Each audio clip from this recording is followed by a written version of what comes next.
Bismillahirrahmanirrahim. Alhamdulillahirabbil alamin. Arrahmanirrahim. Maliki yaumiddin. Iyyaka na'budu wa iyyaka nasta'in. Ihdinas siratal mustaqim, siratal ladzina an'amta 'alaihim ghairil maghdubi 'alaihim waladdallin. Amin. Alhamdulillah, teman-teman sekalian, bulan Ramadan mengingatkan kita tentang hubungan antara kita dengan Allah Subhanahu wa taala. Katanya Imam Al-Haddad alaihi ridwanullah dalam salah satu ucapannya, jadikanlah bulan Ramadan sebagai bulan yang khusus antaramu dengan Allah Subhanahu wa taala. Bulan perbaikan antaramu dengan Allah Subhanahu wa taala. Bulan yang mudah-mudahan jadi langkah membuat kita menuju Allah Subhanahu wa taala jalaluhu ta'ala itu, karena bagaimanapun sebagai seorang hamba kita tuh memang mestinya terhubung sama Allah. Kita semuanya ghurba, kita semuanya orang asing dimanapun kita berada. Tinggal di Indonesia sebenarnya juga orang asing, tinggal dimanapun kita sebenarnya orang asing. Dari Allah Subhanahu wa taala kita diturunkan ke atas muka bumi untuk menjalani waktu. Ada yang dari umur sekian sampai umur sekian gitu ya, ada yang dari tempat tinggal yang berbeda-beda. Semuanya menjalani waktu yang tertentu, menjalani takdir untuk kita menjalani kehidupan di atas muka bumi ini sampai datang waktunya kita menghadap Allah Subhanahu wa taala. Kan begitu, semuanya asing, semuanya sendiri, datang dalam keadaan sendiri, nantinya juga menghadap Allah Subhanahu wa taala dalam keadaan sendiri. Enggak ada yang nanti meninggal dunianya bareng-barengan, suami istri menghadap Allah gitu, enggak ada. Enggak ada yang bareng-barengan sama orang tuanya gitu, enggak ada. Semuanya masing-masing sendiri-sendiri semuanya. Untuk itu yang selalu menemani kita adalah Allah Subhanahu wa taala. Yang selalu akan bersama dengan kita adalah Allah Subhanahu wa taala. Tidak harta, tidak keluarga, tidak pangkat, jabatan, tidak apapun, tidak pendidikan, tidak segala macam. Yang selalu bersama dengan kita hanya Allah Subhanahu wa taala jalla jalaluhu wa ta'ala ta'ala. Karenanya Sayyidina, seorang ulama besar, Sayyidina Muhammad Al-Baqir berkata kepada putranya, anakku, selalulah terhubung sama Allah. Jangan pernah mau putus hubungan dari Allah Subhanahu wa taala. Kalau saya lihat-lihatin nih, di atas muka bumi ini ada banyak orang-orang yang hidup di atas muka bumi tapi putus hubungan dari Allah Subhanahu wa taala. Enggak ada sambungannya sama Allah. Kayak dia makan, dia tidur, dia nikah, dia punya anak, dia kerja, dia ini, dia itu, tapi nggak punya sambungan sama Allah Subhanahu wa taala. Dia lupa bahwa dia adalah hamba Allah Subhanahu wa taala. Dia lupa bahwa apapun yang terjadi ada Allah Subhanahu wa taala di dalamnya. Dia lupa bahwa bahkan dia nggak bisa bernafas tanpa hembusan darinya. Dia lupa bahwa dia nggak bisa makan kecuali dengan rezeki darinya. Dia lupa bahwa dia tinggal di atas muka bumi ini, buminya Allah Subhanahu wa taala. Dia lupa bahwa dia beratap di atas langit sana itu dengan atap milik Allah Subhanahu wa taala. Dia lupa. Dia lupa bahwa anggota tubuhnya punya Allah Subhanahu wa taala, kesehatannya diatur sama Allah Subhanahu wa taala, rezekinya diatur sama Allah Subhanahu wa taala. Dia lupa. Dan itu adalah seburuk-buruk cara hidup. Seburuk-buruk cara hidup. Lebih buruk daripada anak yang hidup tanpa orang tua. Lebih buruk daripada itu seorang hamba yang hidup dengan putus hubungan dari Allah Subhanahu wa taala jalla jalaluhu ta'ala. Nah, bulan Ramadan adalah bulan kita memperbaiki lagi sambungan kita sama Allah Subhanahu wa taala. Bulan kita bertanya, ya Allah, adakah Engkau telah ridha padaku? Bulan kita bertanya, adakah Engkau telah berkenan memandangku dengan pandangan kasih sayang-Mu? Bulan kita bertanya, seberapakah nilai kita di sisi Allah Subhanahu wa taala? Bulan kita bertanya, apakah kiranya apabila kita menghadap Allah Subhanahu wa taala, Allah berkenan membukakan pintu rahmatnya, ataukah selama ini kita masih jadi hamba yang kabur, yang lari, yang jauh dari Allah Subhanahu wa taala jalla jalaluhu wa ta'ala. Sayyidina Muhammad Al-Baqir berkata kepada putranya, wahai anakku, selalulah tersambung dengan Allah Subhanahu wa taala. Anaknya bertanya, "Ya walidi, wahai ayahku, bagaimana caraku menyambungkan diri sama Allah?" Kita kalau mau punya sambungan sama seseorang, kita bisa telepon, kita bisa datang ke rumahnya, kita bisa tanya sama dia. Nah, kalau kita mau punya sambungan sama Allah tuh gimana caranya gitu? Ayahnya menjawab, kalau kamu kepengen kamu berbicara sama Allah, sholatlah. Sholat adalah cara kita untuk berbicara sama Allah SWT. Kalau kamu mau Allahnya yang berbicara sama kamu, bacalah Al-Quran. Kalau kamu mau kamunya yang berbicara sama Allah, sholatlah. Sholat adalah cara kita buat menyambungkan diri dengan Allah SWT. Kalau kamu mau Allahnya yang berbicara sama kamu, bacalah Al-Quran. Firman Allah SWT, wahyu Allah SWT. Karenanya para ulama Allah SWT, sholat mereka luar biasa, Quran mereka penuh dengan tadabbur. Cuman masalahnya, untuk hamba-hamba kayak kita ini, kelas-kelas agak bawah, seperti kita, kayak saya, kayak teman-teman juga. Kita kalau sholat itu, saya rasanya sholat saya itu baru sekedar bentuknya sholat, belum hakikatnya sholat. Sholat saya masih ruku, sujud, gerakan-gerakan, belum sampai kepada hakikat sholat yang semestinya. Yang kata Allah SWT, inna sholata tanha 'anil fahsya wal munkar. Sungguhnya sholat mencegah seseorang dari perbuatan keji dan perbuatan munkar. Kayaknya belum. Kita sholat iya juga, ngomongin orang masih iya juga. Sholat iya juga, marah-marah, ngomel-ngomel. Padahal itu kan perbuatan keji, perbuatan munkar juga. Lancar bener juga ngomelnya, iya kan? Jadi kayaknya sholat belum mencegah kita dari perbuatan keji dan mungkar gitu. Belum mencapai hakikat sholat seperti yang sebenarnya gitu kan. Allah tuh bilang, "Idza aqbalal 'abd fi musallah aqbalallahu 'alaihi biwajhi." Kalau seseorang menghadapkan dirinya dalam sholat, Allah pun menghadapkan dirinya kepada orang tersebut. Apabila dia berpaling karena ingat sesuatu yang lain gitu, Allah bilang, wahai hambaku, apakah kamu mengingat dia? Kamu pikir dia lebih baik dariku? Misalnya lagi setengah sholat kita ingat suami, ingat anak, ingat baju yang mau kita pakai, ingat makanan yang mau kita makan habis ini. Kata Allah, hambaku kamu ingat itu, apakah menurutmu dia lebih baik daripada aku? Kalau kita khusyuk lagi, Allah ngadep lagi. Kalau kita ingat lagi barang lain, Allah bilang lagi, abdi aqbalta ila man huwa khairun lahu minni. Hambaku kamu ingat itu, apakah menurutmu dia lebih baik daripada aku? Kalau kita ingat lagi, Allah balik lagi. Begitu kita berpaling untuk yang keempat kalinya, a'radallahu anhu, Allah pun berpaling dari kita. Ini untuk orang yang sholatnya entar khusyuk, entar nggak khusyuk gitu kan. Nah kalau kita ngelihat sholat kita nih, kadang-kadang dari awal sampai akhirnya nggak ada khusyuk-khusyuknya. Kayaknya gambiar kemana-mana, bising bener sholat kita. Betul begitu? Betul begitu? Sholat sampai kemana-mana pikirannya gitu kan. Kayaknya nih bukan hakikat sholat yang seperti ini yang Allah SWT inginkan gitu. Saya ngerasanya masih jauh banget untuk bisa mencapai hakikat sholat seperti yang semestinya gitu kan. Jadi kalau begitu gimana nih cara kita nyambung sama Allah SWT? Sholat jauh benar dari kehusyuan. Terus katanya kan baca Quran. Quran apalagi? Kayaknya Quran sih ya kita baca pakai lisan aja gitu. Maknanya kita belum paham, tafsirnya masih jauh. Kemudian lagi hakikat, apalagi hakikat kesungguhannya Quran gitu kan.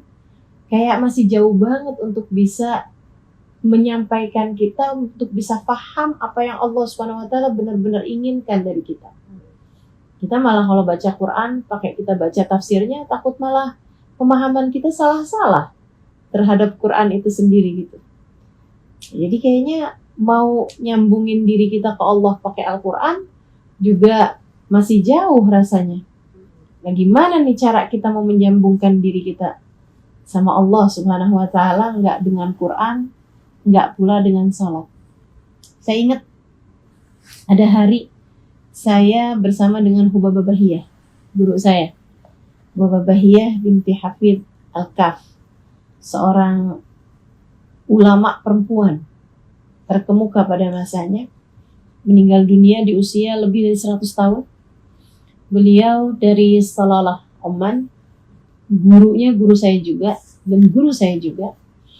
Kami ketemu di tahun terakhir saya di Daruz Zahra, dari Hadramaut, ketemu sama beliau.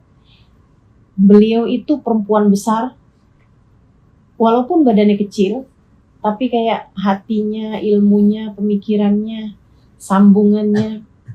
Dan beliau bertemu dengan banyak ulama-ulama terkemuka, sehingga memang tahu persis bagaimana cara seseorang menyambungkan diri dengan Allah SWT. Satu hari saya diundang sama beliau untuk misi daurah, kajian selama berhari-hari gitu. Saya didatangkan dari Jakarta ke tempat beliau baru buka madras, baru buka semacam majelis taklim untuk kaum perempuan. Saya diminta datang untuk memberi kajian. Kayak bulan Ramadan kayak gini nih, tiap hari siang sama malam gitu ngasih kajian. Satu hari saya lagi bahas tentang sholat khusyuk, betapa sholatnya hamba-hamba Allah SWT. Ada yang sholat operasi nggak terasa, ada yang sholat rumahnya kebakaran nggak terasa, ada yang sholat menaranya masjid roboh, dan itu orang-orang yang sedang sholat di dalam masjid tersebut, mereka nggak terganggu dengan tiang yang rubuh, padahal orang di sebelahnya di pasar bubar semuanya, di pasar hiruk pikuk semuanya karena tiang yang rubuh tadi itu gitu. Sementara yang sedang sholat di dalam masjid, malah mereka dari khusyuknya sholat mereka nggak keluar dari sholat mereka. Saya lagi cerita tentang sholat khusyuk itu, mikrofon saya direbut sama Hubabah Bahiyah. Kata Hubabah Bahiyah, nggak gitu Halimah, nggak gitu. Kamu bahasnya ketinggian. Mereka haula kata Hubabah. Mereka dengan sholat mereka. Kita nggak bisa sampai sama Allah Subhanahu wa Ta'ala dengan sholat kita. Kita akan sholat, nggak akan kita tinggal sholat. Sholat adalah kewajiban kita dengan Allah Subhanahu wa Ta'ala.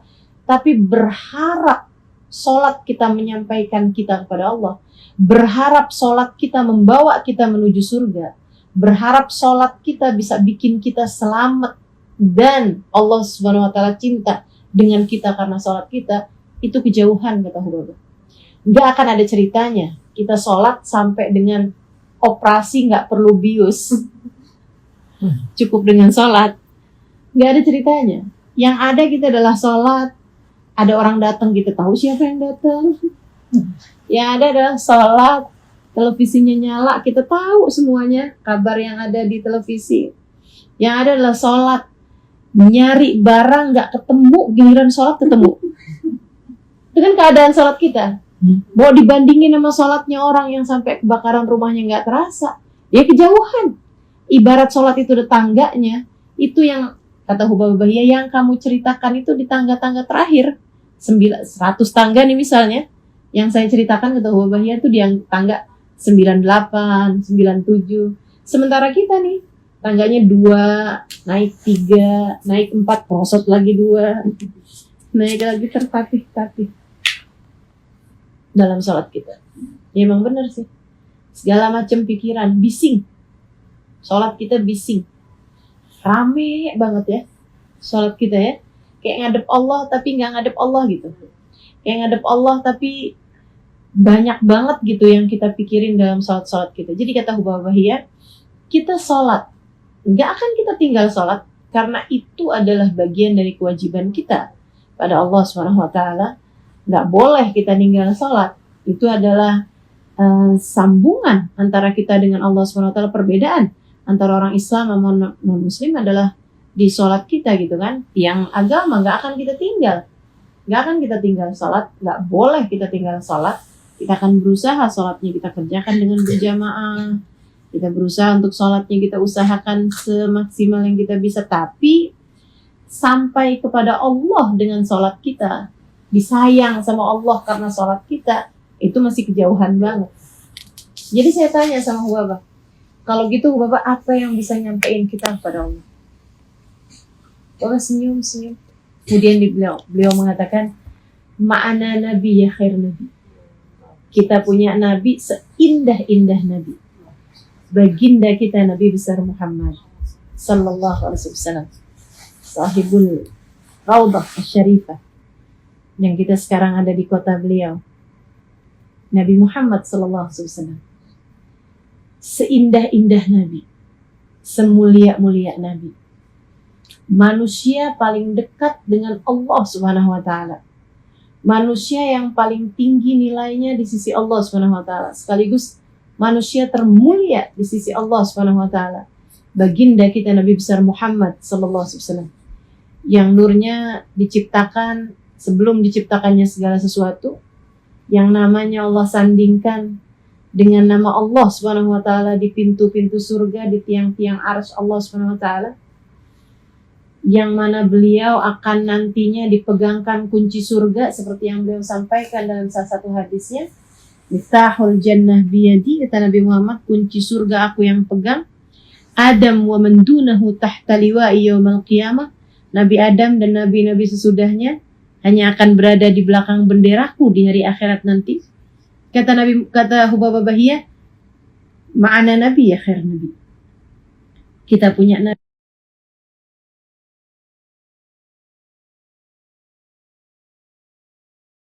Ya Rasulullah, ya Rasulullah. Nanti kalau Allah lihat kamu punya sungguh-sungguh, kalau Allah lihat kamu punya kesungguhan dalam hati kamu, kalau Allah tahu kamu memang benar-benar dalam urusan ini, nanti Allahnya akan beritahu Nabi Muhammad. Nanti Nabi Muhammadnya akan bukakan pintu. Nanti Nabi bakalan tarik tangan kamu, dibawanya kamu menuju Allah, dibimbingnya kamu menuju Allah, dituntunnya kamu menuju Allah SWT. Dan kalau udah dituntun sama Nabi Muhammad, dibawa sama Nabi Muhammad, dibopong nih sama Nabi Muhammad, digendong sama Nabi Muhammad, nggak ada yang nggak sampai semuanya sama Allah SWT. Itu yang bisa kita lakukan, katanya Hubabah Bahiyah. Itu yang bisa nyampein kita pada Allah SWT. Itu harapan kita satu-satunya, kata beliau. Di saat ibadah pada Allah Subhanahu wa taala, meskipun kita usahakan semaksimal mungkin, rasanya masih sangat jauh untuk bisa mencapai hakikat ibadah yang Allah Subhanahu wa taala inginkan, yang pantas untuk Allah Subhanahu wa taala jalla jalaluhu ta'ala. Saya ketika disampaikan itu perlu bertanya satu hal sama perempuan mulia ini, perempuan agung Hubabah Bahiyah ini. Saya tanya sama beliau, Hubabah, kaifa nunadi? Hubabah, kalau gitu gimana caranya buat panggil-panggil Nabi Muhammad? Gimana caranya mengetuk-ngetuk pintu Nabi Muhammad? Apa nih caranya buat kita terus-terusan mengetuk-ngetuk pintunya Nabi Muhammad? Apakah pakai salawat? Apakah dengan ziarah ke makam Nabi? Apakah dengan kita selalu sholat di masjidnya? Apakah dengan mungkin kita tinggal di kotanya? Apa nih caranya untuk mengetuk-ngetuk pintunya Nabi Muhammad SAW? Hubabah Bahiyah menjawab, Halimah, cintai Nabi Muhammad sebisamu mencintai seseorang. Rindui Nabi Muhammad sebisamu merindukan seseorang. Maksudnya, kamu kayak gimana pernah cinta sama orang, jadikan orang itu adalah Nabi Muhammad SAW. Kalau kamu pernah cinta sama orang sampai setiap kali ingat, nangis. Kalau kamu pernah cinta sama orang sampai bikin begadang, gak bisa tidur karena rindu sama orang itu, nah jadikan orang itu adalah Nabi Muhammad SAW. Karena enaknya Nabi Muhammad nih, menyenangkannya memiliki Nabi Muhammad, cinta kepadanya tak ada yang ditolak. Saya kalau ingat hal ini tuh jadi besar gitu hati saya. Jadi punya harapan gitu hidup saya. Karena kalau kita cinta sama orang besar, itu kan kayak yang siapa kita gitu. Untuk cinta kita diterima. Kita ngefans sama seseorang misalnya gitu. Siapalah. Gubernur, raja, artis, main film, penyanyi, gitu kan, pemain bola, misalnya gitu, atau apapun, atau ilmuwan, atau pujangga, atau siapa aja gitu, orang besar yang misalnya kita kagum sama beliau, kemudian kita ngefans sama beliau, cinta sama beliau gitu. Seapa kita berusaha cinta, belum tentu cinta kita diterima, belum tentu kita jadi seseorang buat orang tersebut, ya kan begitu. Tapi subhanallah, cinta sama Nabi Muhammad itu nggak akan pernah tertolak. Cinta sama Nabi Muhammad tidak akan pernah bertepuk sebelah tangan. Dan itu menurut saya membesarkan hati saya sebagai umatnya.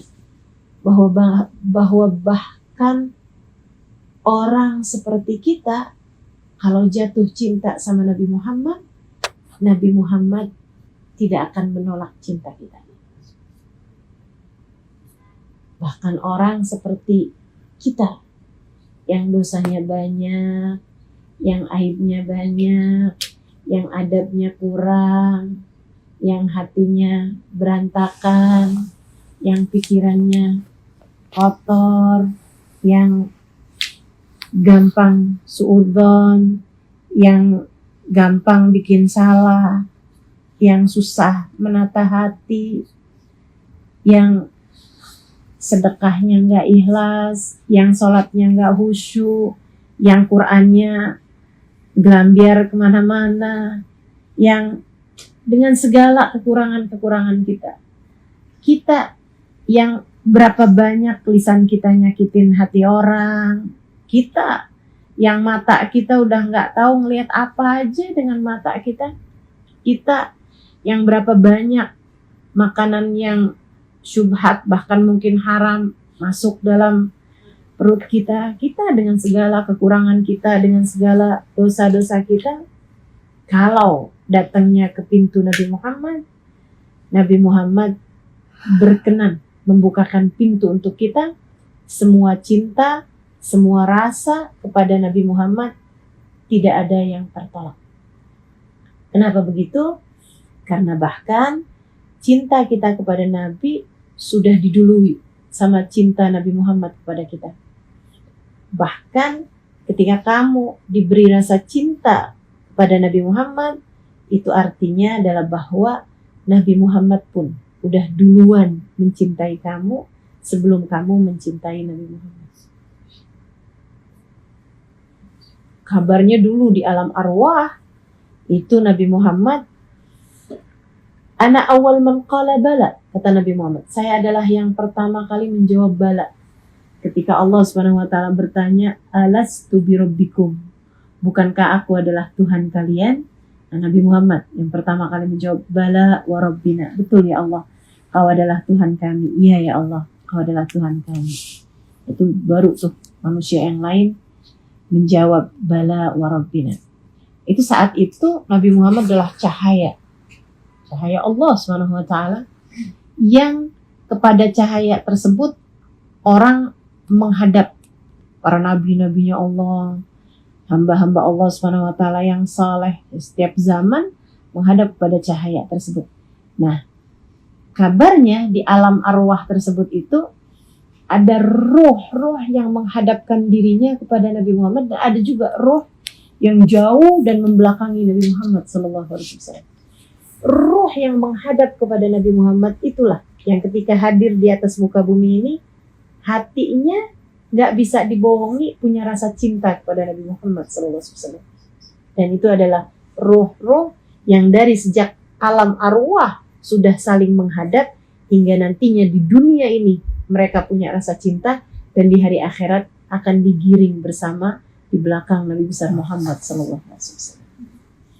Jadi jangan dikira rasa cinta itu kita yang usaha.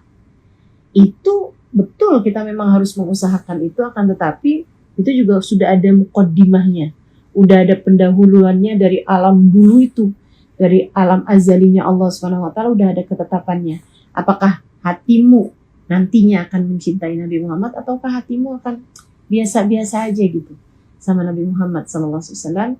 Mudah-mudahan kita jadi orang-orang yang punya rasa hati kepada Nabi Muhammad SAW, punya rasa cinta kepada Nabi Muhammad Sallallahu Alaihi Wasallam, insyaallah. Amin ya rabbal alamin. Jadi katanya Hubabahiyah, cara untuk kita selalu mengetuk-ngetuk pintunya Nabi Muhammad adalah dengan mencintai Nabi Muhammad, memiliki hati yang punya rasa cinta kepada baginda Nabi besar Muhammad Sallallahu Alaihi Wasallam. Terus ada orang-orang tanya sama saya, Ustazah, saya kok sama Nabi Muhammad biasa-biasa aja ya. Saya kok kayak nggak ngerti gitu gimana caranya punya rasa cinta sama Nabi Muhammad gitu. Saya heran sama orang-orang yang kayak segitu cintanya gitu sama Nabi. Saya kok nggak gitu. Saya tahu sejarahnya Nabi, saya tahu, saya pelajarin sirahnya Nabi Muhammad SAW, tapi kayak hati saya biasa-biasa aja sama Nabi Muhammad gitu. Apa yang bikin kayak gitu? Kenapa saya nggak punya rasa cinta gitu pada baginda Nabi Muhammad SAW? Wallahu a'lam, tapi saya jawab dengan dua hal. Yang pertama, karena kamu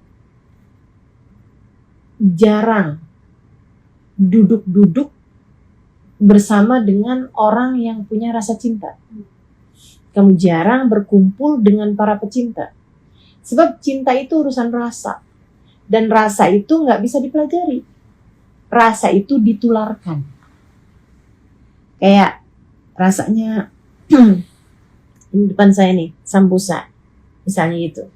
Kalau ada orang dari daerah misalnya ya, Kalimantan atau Papua atau mana gitu, dia nggak tahu tuh rasanya kue sambusa gitu. Akan sulit bagi kita untuk menerangkan rasanya sambusa. Kita akan bilang rasanya kayak gorengan bakwan. Tapi kan ada bedanya ya. Sambusa sama bakwan sama apa enggak? Enggak sama gitu kan. Gorengan asin kayak risol. Tapi kan risol sama sambusa sama rasanya? Ya. Beda gitu. Jadi menceritakan rasa itu susah gitu kan. Apalagi misalnya gitu ya. Gini deh paling repot banget. Di Indonesia nyeritain rasanya buah zaitun. Enggak kebayang. Kayak apa rasanya? Buah tapi manis juga enggak. Buah itu kan biasanya rasanya apa tuh? Ya asam ya manis. Asam ya kan? Manis. Iya, asam manis sepet deh gitu paling jauh ya kan? Tapi kalau misalnya sepet buah zaitun itu ada sepet-sepetnya sih. Oh kayak salak. Enggak sama salak. Kalau gitu ada asam-asamnya kayak apa ya? Jeruk. Enggak juga gitu. Susah banget kan mau nyeritain rasanya zaitun sama orang yang nggak pernah ngerasain zaitun. Nah, kalau kamu pengen tahu rasanya zaitun, deketilah orang-orang yang punya buah zaitun. Sehingga akhirnya dia akan memberi atau kamu akan diberi. Entah kamu minta, entah orang itu memberi buah tersebut sehingga kamu merasakannya. Oh, gini rasanya zaitun. Rasa tuh kayak gitu tuh. Kalau kamu pengen punya rasa tertentu, maka bergabunglah dengan orang-orang yang punya rasa yang sama. Artinya bahwa kalau kamu pengen punya rasa cinta sama Nabi Muhammad, sering-seringlah berkumpul dengan orang-orang yang punya rasa cinta kepada Nabi Muhammad. Gimana caranya? Hadir di majelisnya. Oh tapi susah Ustazah. Di sini susah. Mau ada majelis misalnya gitu. Nah kalau gitu dengerin. Sekarang ini kan zaman ini dipermudah semuanya. handphone udah di tangan, ya kan? Daripada dengerin infotainment yang lebih mirip gibahtainment, daripada mendengarkan berita-berita yang kadang-kadang bikin hati jadi sumpek.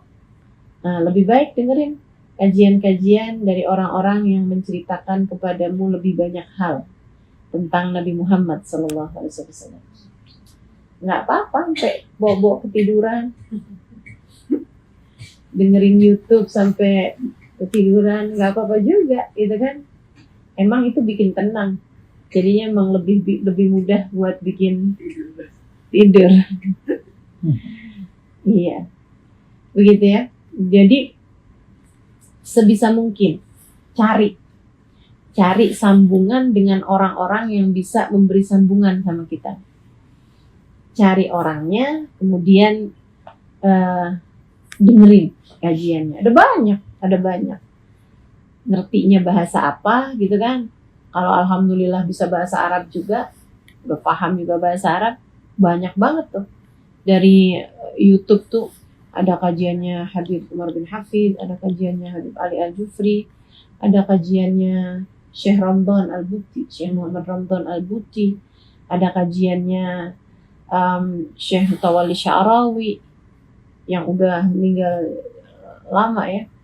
Ada kajian dari Syekh Aun Al-Qudumi. Ada banyak ulama-ulama, para pecinta Nabi Muhammad SAW. Kita bisa dengarkan kajian-kajian dari mereka yang insya Allah bisa nyambungin rasa hati kita pada baginda kita Nabi besar Muhammad SAW.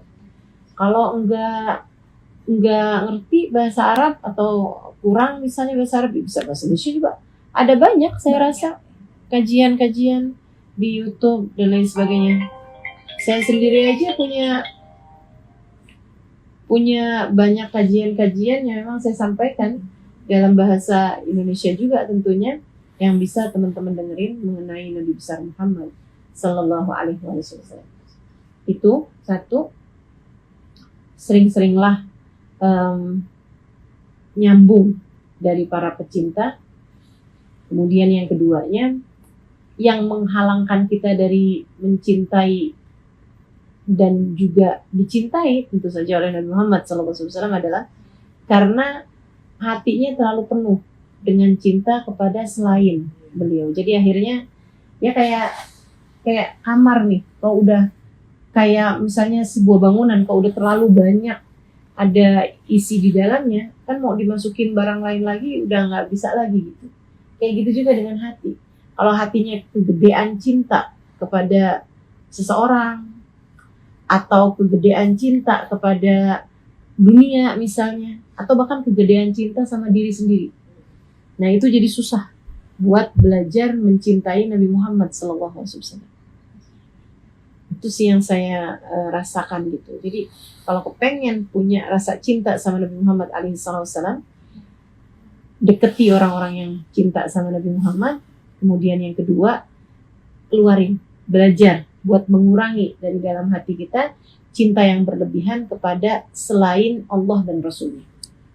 Gitu ya, entah itu cinta kepada manusia. Kamu kalau terlalu besar cintamu kepada suamimu, susah mau cinta sama Nabi Muhammad. Seorang orang tua yang terlalu besar cintanya kepada anaknya gitu, susah mau buat punya rasa cinta yang besar gitu sama Nabi Muhammad SAW. Dan juga orang kalau terlalu besar cintanya kepada jabatan, terlalu besar cintanya kepada uang, susah mau cinta sama Nabi Muhammad gitu, susah.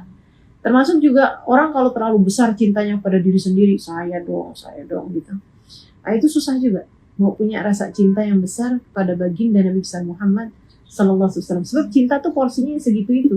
Terserah kamu mau ngasihnya kemana gitu. Kalau udah kepake kayak saldo gitu.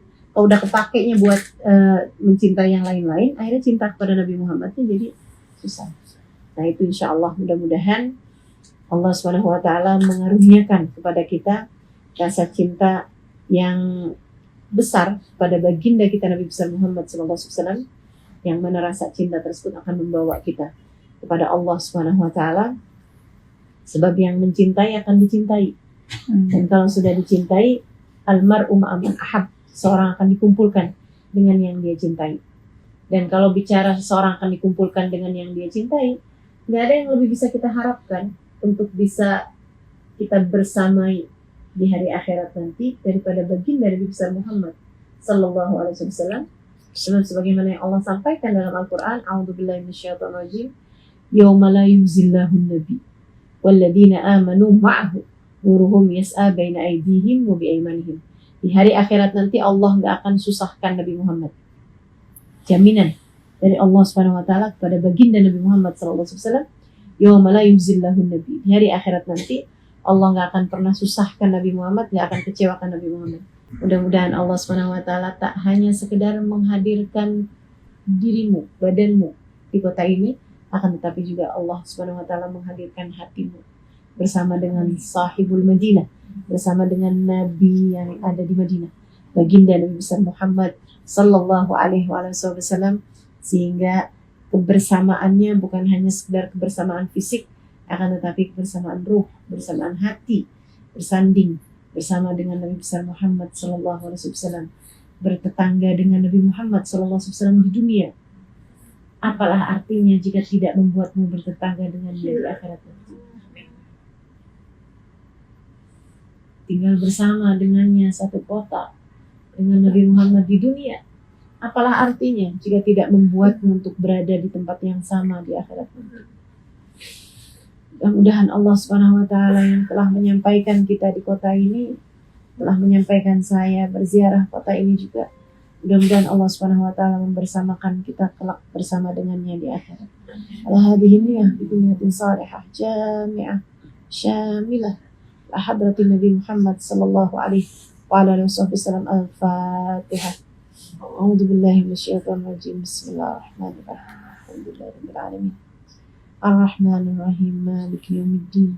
Iyyaka na'budu wa iyyaka nasta'in. Ihdinas siratal mustaqim. Siratal ladzina an'amta 'alaihim ghairil maghdubi 'alaihim waladdallin. Amin. اللهم بحق الفاتحة برمة الفاتحة بركة الفاتحة تفتح لنا أبواب الخير تعاملنا معاملة أهل الخير تكفينا من جميع الفتن والمهن بؤس وضير إنك ولي كل خير متفضل بكل خير برحمتك يا أرحم الراحمين. Ya Allah yang telah menghadirkan kami di kota Nabi Muhammad sallallahu alaihi wasallam pada waktu ini ya Allah, pada malam hari ini ya Allah. Ya Allah, hadirkanlah kami pula pada saat akhirat nanti ya Allah. Pada saat kami datang padamu ya Allah, hadirkan kami bersama dengan Nabi kami Muhammad sallallahu alaihi wasallam. Ya Allah, ya Allah, ya Allah. Sampaikanlah kami untuk dekat dengan Nabi Muhammad sallallahu alaihi wasallam. Jangan jauh-jauhkan kami dari Nabi Muhammad ya Allah. Bukankah kabarnya Nabi Muhammad menyayangi kami umatnya? Bukankah kabarnya Nabi Muhammad adalah manusia yang paling dermawan yang pernah ada di atas muka bumi ini? Kami yang telah Engkau hadirkan sebagai tetangga Nabi Muhammad pada saat ini ya Allah, ya Allah, rasakanlah kepada kami kedermawanan Nabi Muhammad sallallahu alaihi wasallam. Jangan pisahkan kami dari Nabi Muhammad ya Allah, tidak di dunia apalagi di hari akhirat nanti. Ya Allah, saudara-saudari kami dimanapun saja tempatnya mereka berada saat ini, dekatkanlah semuanya dengan Nabi kami Muhammad ya Allah. Rasakan kepada kami indah kedermawanan Nabi Muhammad ya Allah. Rasakan kepada kami damai kasih sayang Nabi Muhammad ya Allah.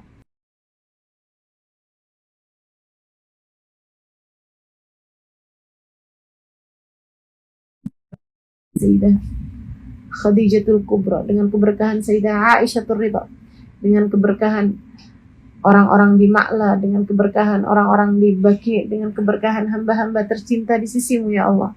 Para ulama-ulama kota ini ya Allah, dengan keberkahan semuanya ya Allah. Dekatkan kami dengan Nabi Muhammad ya Allah.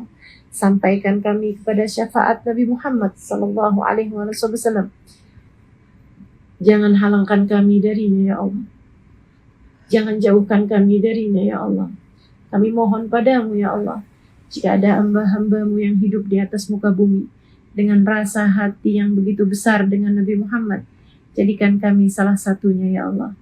Jika ada hamba-hambamu di atas muka bumi, hatinya mencintai Nabi Muhammad SAW begitu dalam. Jadikan kami salah satunya ya Allah. Meskipun banyak dosa-dosa kami, meskipun besar aib-aib kami, meskipun bergelimangan dengan dosa-dosa dan aib-aib diri, kami mohon padamu ya Allah, ya Allah, ya Allah. Jangan halangkan kami dari Nabi Muhammad ya Allah. Jangan halangkan kami dari syafaat Nabi Muhammad SAW. Ya Allah, bukankah orang dermawan tak akan pernah menolak yang datang padanya? Maka kami datang kepada Nabi Muhammad SAW. Jangan halangkan kami dari kedermawanannya ya Allah. Jangan halangkan kami dari syafaatnya ya Allah. Jangan halangkan kami dari kasih sayangnya ya Allah. Sampaikan kami kepadanya ya Allah, di dunia maupun di hari akhirat nanti. Kami mohon kepadamu ya Allah, biarkan Nabi Muhammad memandang kami ya Allah. Biarkan Nabi Muhammad memandang kami ya Allah. Biarkan Nabi Muhammad memandang kami ya Allah. Biarkan Nabi Muhammad menyayangi kami ya Allah. Biarkan Nabi Muhammad menyampaikan syafaatnya kepada kami ya Allah. Untuk dosa-dosa kami agar Engkau ampuni. Untuk aib-aib kami agar Engkau tutupi. Untuk hajat-hajat kami agar Engkau kabulkan. Di malam yang mulia ini kami mohon padamu ya Allah. Nabi Muhammad untuk kami ya Allah. Nabi Muhammad untuk keluarga kami ya Allah. Nabi Muhammad untuk semua orang-orang yang kami cintai ya Allah. Nabi Muhammad untuk saat sehat kami ya Allah. Nabi Muhammad untuk saat sakit kami ya Allah. Nabi Muhammad untuk saat hidup dan mati kami ya Allah. Agar beliau memberikan syafaatnya kepada kami ya Allah. Bukankah beliau adalah manusia paling tercinta di sisimu ya Allah? Bukankah beliau adalah manusia yang paling dekat denganmu ya Allah? Wassallallahu ala sayyidina Muhammadin wa ala alihi wa sahbihi wasallam. Ya Allah, tetapkan iman Islam di dalam hati kami hingga kami menghadapmu dengan berbekal iman dan Islam. Jadikanlah kalimat terakhir yang keluar dari lisan kami saat ajal menjemput kami adalah kalimat La ilaha illallah, La ilaha illallah, La ilaha illallah, Muhammadur Rasulullah sallallahu alaihi wasallam. Alaiha nahya wa alaiha namut wa alaiha nub'atu insyaallah ta'ala minal amin. Alladzina la khaufun 'alaihim wa lahum yahzanun. Birahmatika ya arhamar rahimin. Bijudika ya ajwadal ajwadin innahu waliyyu dzalika wal qadir 'alaih. Wa sallallahu ala sayyidina Muhammadin wa ala alihi washabihi wasallam. Fadli subhana rabbika rabbil izzati amma yasifun. Wa salamun alal mursalin. Walhamdulillahi rabbil alamin. Bismillahil Fatihah. Alhamdulillahi rabbil alamin. Arrahman مالك يوم الدين إياك نعبد وإياك نستعين اهدنا الصراط المستقيم صراط الذين أنعمت عليهم غير المغضوب عليهم ولا الضالين آمين. تقبل الله منا ومنكم. تقبل يا كريم.